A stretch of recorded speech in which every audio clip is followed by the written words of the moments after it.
My wife lied with her yoga teacher and stole money meant for our child. Then a DNA test showed the truth. Her bad plan fell apart in court. I thought we had a strong family, but lies broke it.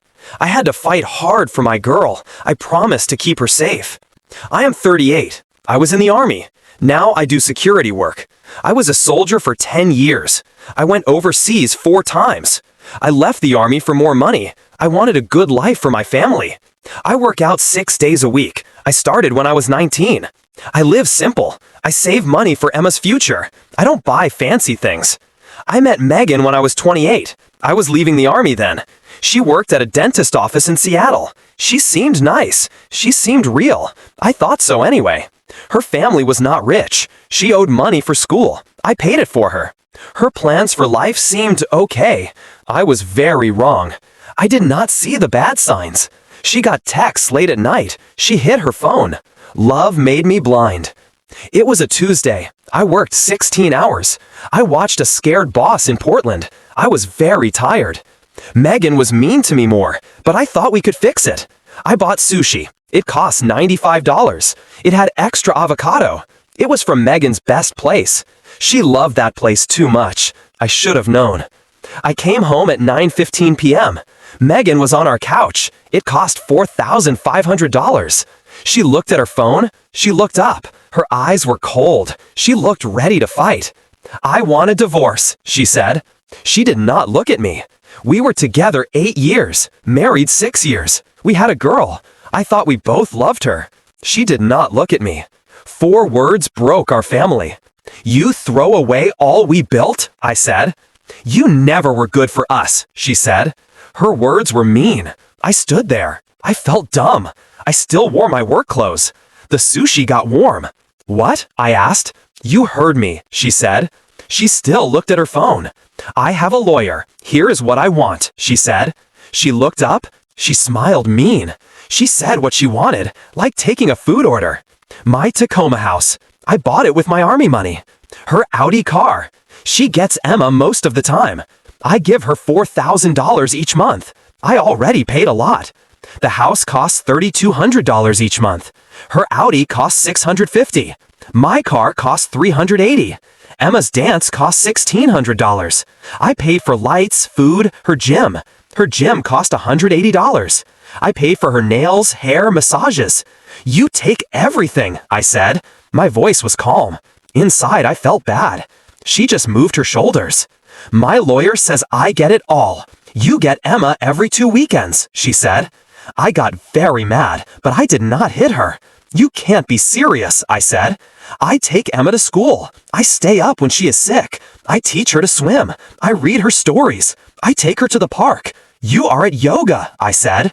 Megan did not care. She picked up your phone. Court's like mom's best. That's how it is, she said. Then I saw Emma was not home. It was 9:30 p.m. Our 5-year-old was not in her bed. Where is Emma? I asked. She is at my mom's house, Megan said. This might get bad, she said. Megan planned this all along. I was the fool. I thought love could fix us. I put the sushi down. I was not hungry. How long did you plan this? I asked. Her mean smile made me very angry. Long enough to know I am worth a lot, she said. Her words hurt me bad. I gave up so much for her. She said my life was hers now. I need air, I said. I walked out fast. I could not breathe near her. Your things are in the other room, she yelled. She sent me many texts that night. Do not fight me. Emma is better without you. You bring chaos, she said. I drove all night in Seattle. I tried to understand what happened. The next few weeks went fast. I met my lawyer. I did a lot of paperwork. Megan broke our life. She slept in the other room. She went out a lot. I asked about Emma. She is at her grandma's. She is with a friend, Megan always said. I met my lawyer, Brian. A friend from the army told me about him. He went through this too. Look, Brian said. He looked at Megan's lawyer's papers. I will be honest.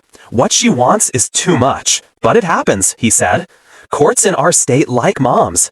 They need a good reason to change. But I take care of Emma, I said. I am with her all the time.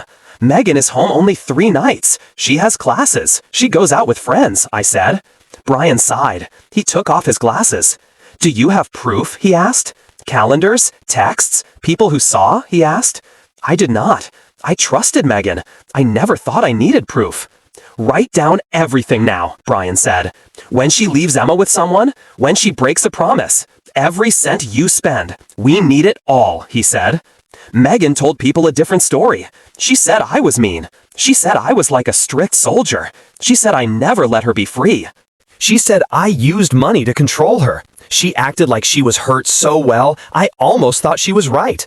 Her friends believed her. Some friends we both had looked at me different. The first time I got Emma was special. I will never forget. Megan came in my Audi car. I hated that she showed it off. It was like a prize. I paid for it. She wore tight pants. They cost $250. She wore a fancy top. Emma ran to me fast. She saw me. I did not see Emma for 3 weeks. Megan stood there. She tapped her foot. She looked mad we were there. "Here is her bag," she said. She almost threw it at me. I put her allergy medicine in it. Give it at 7 a.m. and 7 p.m. She must sleep at 9 p.m. No sugar after 5 p.m. No TV after 6 p.m. Make her do her dance stretches, she said. I looked at her. I gave Emma her medicine for 3 years. Megan could not remember it. I found out what made her sick. I found the right doctor. I set the plan.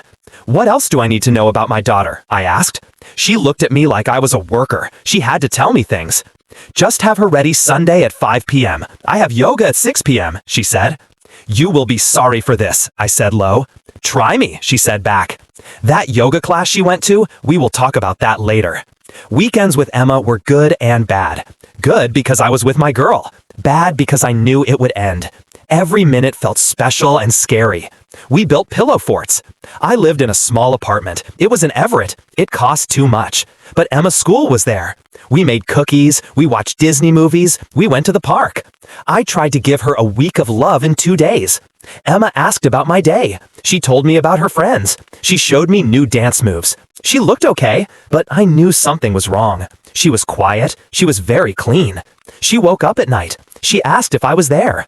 "Daddy, why don't I see you every day?" Emma asked one night. I put her to bed. My heart broke. "Mommy says you are leaving us," she said. Her eyes had tears. "Sometimes moms and dads live in different houses," I said. My voice was calm. "But I love you more than anything. You know that, right?" I said. She nodded. She hugged her toy giraffe. I gave it to her when she was born. "I love you too, Daddy. Can you read another story?" she asked. I read 3 more stories. I would read 100 if she asked. Taking Emma back was the worst. Emma would hold me tight. She cried. She asked to stay more. Megan would look at her watch. She acted like we were a problem. "She does this every time," Megan said. She rolled her eyes. "You make it worse. Just leave," she said. I saw Emma change after she was with Megan. She came back with new toys. They cost a lot, but she wore the same clothes I sent. They were dirty now. Her hair was messy. No one brushed it. She was very tired. She was cranky. She did not sleep enough. I told the judge this. Megan's lawyer spoke fast. "Judge, he is trying to say small kid things are bad. Kids get dirty. They play hard," he said. "Megan takes good care of Emma. She is trying to fix her life. He controlled her money for years," he said. The judge looked at Megan. He felt bad for her. Megan cried fake tears. I saw her smile mean when the judge hit the block. She liked that I lost. Each court time took more from me. The temporary plan for Emma became long-term. I had to pay more money. Megan wanted more things. She said Emma needed more money for fun. I never knew about school things. I never saw them. She said Emma needed doctor money, but my insurance paid for Emma. I kept going to court. I kept fighting. I tried to be a good dad to Emma. The court just wanted money from me. Megan sent texts. She said I failed. She said she would win Emma's mind. I tried to keep my job. My job was not easy. I watched important people. I could not stop thinking. One mistake could hurt someone. I worked 65 to 75 hours a week. I saved money. I knew Megan would take it all. My day was hard. I woke up at 4:30 a.m. I worked out. I could not get weak. At 6 a.m. I got ready for work. I worked from 6:30 a.m. to 10 p.m. At 10:30 p.m. I tried to talk to Emma on video, if Megan let me. At 11 p.m. I made food for the next day. I tried to sleep. I could not. I did push-ups until I was tired. I was too tired. I would stop thinking in meetings. I miss small things. I never missed them before. The divorce ate at my heart. My boss Mark was my friend from the army. He gave me this job. He saw me almost fall asleep in a meeting. He took me aside. "Brother, what is wrong?" he asked. "Clients see you were not right," he said. I told him everything. The divorce, the fight for Emma, Megan's wants. Mark listened. He was patient, like an army boss. "Look," he said, "I help you, but our job needs focus. Clients trust us with their lives. Take time off. Fix your head," he said. He gave me 3 weeks off with pay. That was very good for this job. I used the time. I met Brian. I fixed my money. I tried to get more time with Emma. I went back to work. I thought I was okay. I was wrong. 4 weeks later, I watched a rich man. He made computer programs. People said they would hurt him. This was an easy job for me before. We were at a restaurant in Seattle. The man sat with his back to the wall. That is the rule. I looked around the room. I did my job without thinking. My phone made a sound. Megan sent a picture. Emma was at the hospital. No words with it. Just Emma looked scared. She had hospital things on her. Megan texted, "Do better or she is gone forever." I texted back, "What happened? Is she okay? What hospital?" No answer. I called. It went to voicemail. I called Megan's mom. No answer. I was scared. I tried to look calm. Inside, I felt torn. Then I saw something. A man came to our table fast. His hand went in his jacket. Before, I would have stopped him. I would have stood in front of my client. But I waited for a second. That is all it takes in my job. The man just wanted a signature. He took out a notebook, not a weapon. The danger was over. But my client saw I was slow. My boss saw too. That night, I found out Emma was okay. It was just a checkup. Megan did this to hurt me. Mark called me. "This is not working. I am sorry," he said. 3 months later, I went to the office. 2 clients said I did not focus. I worked 17 years perfect. 10 years Army, 7 years security. Just like that, I lost my job. They gave me some money, but Megan wanted money. My lawyer cost money. It would not last long. "Can I do anything?" I asked Mark. I hated how I sounded. "Not now. Fix your life. Then we talk."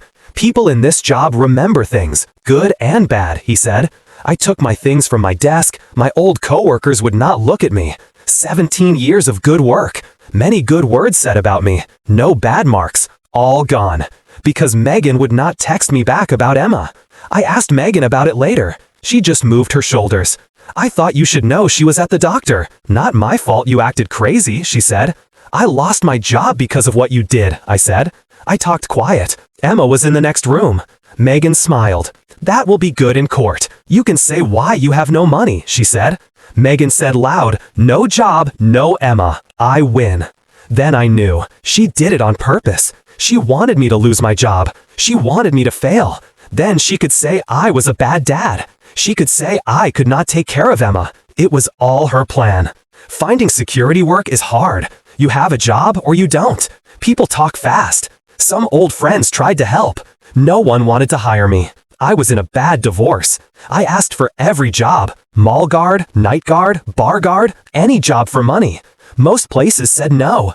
They said I had too much training. That meant I cost too much. Or I would leave fast for a better job. Finally, I got a job. I watched a storage place at night, in Renton.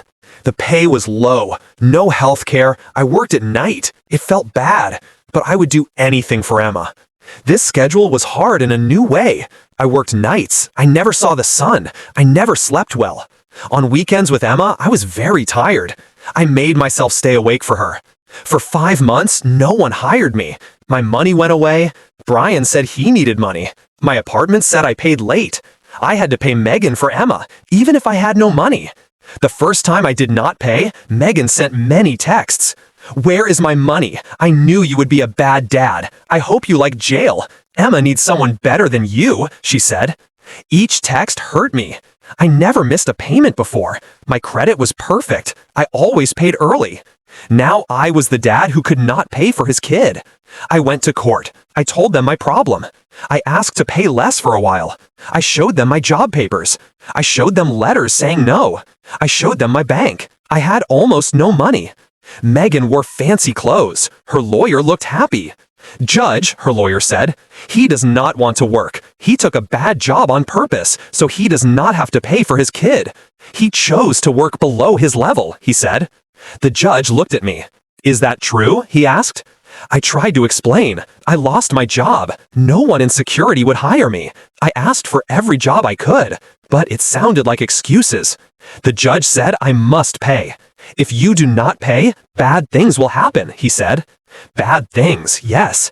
I got another job. I put food on shelves in a store in Auburn. I worked days. Then I went to the storage place at night. I slept 3 hours most nights. My health got bad. I lost weight. My eyes were dark. I was always tired. Emma saw this one weekend. She touched my face. She was worried. "Daddy, are you sick?" she asked. I made a smile. "Just a little tired, sweetie. Daddy works a lot now," I said.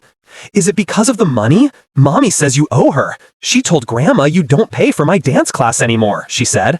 That hurt more than anything. Megan used Emma. She made Emma worry about grown-up problems. I never said bad things about Megan to Emma, but Megan said bad things about me to Emma. Megan hurt Emma's heart. I missed 2 more payments. The court got mad. I sold my car. I sold my watch. I sold anything good. I paid Megan. I ate noodles from a cup. I ate beans from a can.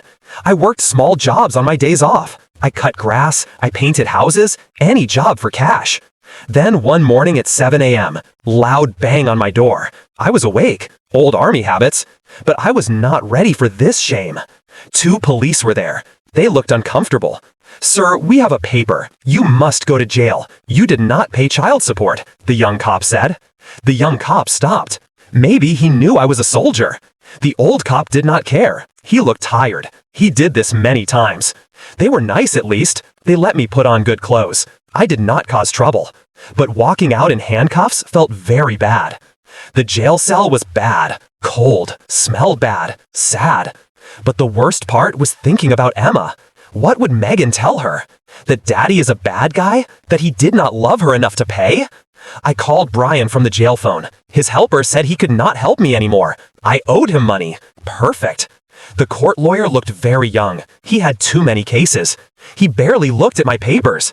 Before court, he talked to me for 5 minutes. "Just tell the judge you will pay," he said. "That is all they want," he said. "With what money?" I asked. "I worked 2 jobs. I sold everything I have," I said. He moved his shoulders. He looked at his next case. "Find a way, or you come back in a month," he said. The judge did not care. "Mr. Thompson, the court does not care how you pay. Just pay. Your kid needs support," he said. I wanted to yell. I help Emma in many ways, not just money. I read her stories. I teach her to swim. I take her to the doctor. Megan uses the court to hurt me. She says it is for Emma, but I just nodded. I said I would pay. I was in jail for 4 days. An army friend paid to get me out. I missed work, no pay. I missed my weekend with Emma. I was at my lowest point, but Emma's face made me keep fighting. Jail makes you think. I stayed alone. I did push-ups in my cell. I tried to have a plan. Other men left me alone. Maybe they knew I was different. When I got out, I had mail, mostly bills. One thick letter had no name. It was from David. He was my friend from the security job. I trusted him. The letter was thick. I knew why when I read it. "Brother, I held this too long. You should know the truth," David wrote. He worked at fancy hotels in Spokane. He saw Megan many times. She was with her yoga teacher, Chris, but they did not do yoga. First time I thought I was wrong, but it kept happening. Different hotels, different events, always them. They looked too close for friends. I took pictures. I wrote down dates and times. I know this will hurt, but there is more. The next part made me feel sick. The time is wrong. Megan saw Chris before Emma was born, long before. I have hotel camera pictures. The time shows it. I knew this for years. When you were happy, I could not break your family. But now she hurts you. You should know what you fight for. In the letter were many pictures. Megan and Chris at hotels, at restaurants, shopping together. Some pictures were from 2013, before we married. Some from 2016, when she was pregnant. Some from 2022, just weeks ago, he wrote. She laughed about taking all your money, all those late yoga classes, the strange work time she said Chris had. She got mad if I said I would go to her class. And Emma, God, Emma. I looked at her picture. I really looked at her face. For the first time, I knew this. Her green eyes. My eyes are light brown. Her light hair, her smile. I always thought she looked like my mom. Did I not want to see? Did I see what I wanted to see? Because I loved that little girl so much. I called David right away. My hands shook bad. I could not dial good. Why now? I asked when he answered. Why not before? It would have saved me from this hell, I said. David sounded truly sorry. I thought about it every day, but you were happy. You loved that kid so much. I could not break that. Then you divorced. I thought you had your reasons. Maybe it just ended. So what changed? I asked. I saw Megan and Chris last week. I heard them laugh about you. They said they took everything from you. Then I knew I had to tell you, he said. I thought about this all day. Part of me wanted to see Megan. I wanted to yell at her for all the lies. But the soldier in me knew better. This was like bullets. Maybe the only thing that could help me in her war. I went to the storage place that night. I worked, but my mind was not there. In the morning, I did not go home to sleep. I went to a new lawyer, in Olympia. David told me about him. He knew about Dad lies. As soon as I left jail, I called the new lawyer. I showed him David's letter, the pictures, everything. He did not make it sound good. This will be bad, he said. But if your friend is right, we can stop the child support. First, we need a DNA test, he said. My new lawyer in Olympia smiled. This is our best weapon, he said. Getting the test was hard. Megan fought it. She said I just did not want to pay. But the judge saw David's proof. He said yes. The 3 weeks waiting were the longest ever. I looked at Emma's pictures for hours. I looked for signs, things I should have seen. I did not sleep much those weeks. The results came in a white envelope. Many doctor words, many numbers. Only one mattered. 0% chance I am the dad. I did not cry. I did not yell. I did nothing for an hour. I just held the paper. I felt like my heart was torn out. When I could move, I called my lawyer. His voice changed when I told him. This changes everything, he said. We will stop all child support. If she took money from the real dad too, that is fraud, he said. My lawyer called later that day. We looked. She took money from Chris too. She got paid twice. This is fraud. Very clear, he said. My lawyer called. She lies to Chris too. Takes money from both, he said. The next few weeks were busy. Court papers flew. Bank records came out. Megan's lies fell apart. All I thought about was Emma. Not my blood kid, but my real kid in every way. Every story at night. Every hurt knee. Every time I held her at night. She was my daughter. The thought of never seeing her again hurt too much. What about seeing Emma? I asked my lawyer. He looked sorry but real. By law, you have no right. The DNA test says no. But with the fraud, the crime, we might try. We can say you have a relationship. It is a small chance, he said. Small chance or not, I had to try. Emma was the only thing in this mess to fight for. Court day felt strange. Megan wore a fancy dress. It cost more than my rent for a month. She came from an expensive salon in Bellevue. Her lawyer tried to tell a story. He said Megan was confused. He said she thought I was Emma's dad. Then my lawyer showed the proof. Bank papers. Showed money from me and Chris. Hotel papers from 2012. Hotel videos from many places. Texts between Megan and Chris. They talked about their plan. Doctor papers. Showed she knew the truth all along. The judge's face got mad with each proof. She yelled, "You will never have her, Mrs. Thompson. What you did is more than fraud. You lied to 2 men. You fooled the court. Most bad, you used a little kid in your plan. This court does not like this." Then came the best moment. The judge looked right at Megan. His face was harder than ever. The court sees fraud. All child support stops. Mr. Thompson gets his money back, with more money. Also, I send this case to the crime court, he said. Megan's face turned white. This was not her plan. She was so sure she would win.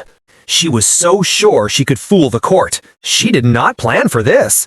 But Judge, her lawyer said, his voice shook, my client takes care of a little kid. You would not. The judge stopped him. Your client lied to this court. She lied to 2 men. Having a kid does not mean no punishment, he said. Police arrested Megan in court. I felt so good seeing her fail. She got 4 years for fraud. But then came real karma. When they booked her, they found drugs in her fancy purse. Not a little, a lot. Enough to say she sold drugs. 4 years became 8 years fast.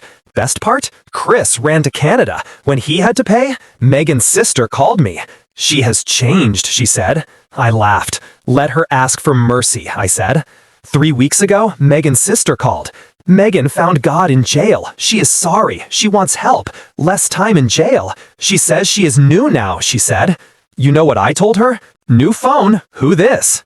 About Emma, my heart broke at first. Her mom in jail, her real dad gone. She would go to a foster home. I am not her blood dad, but I asked the court for Emma. I said I had a relationship with her. I said I was the only stable parent she knew. It was a hard fight. The system does not fit our case, but sometimes right wins.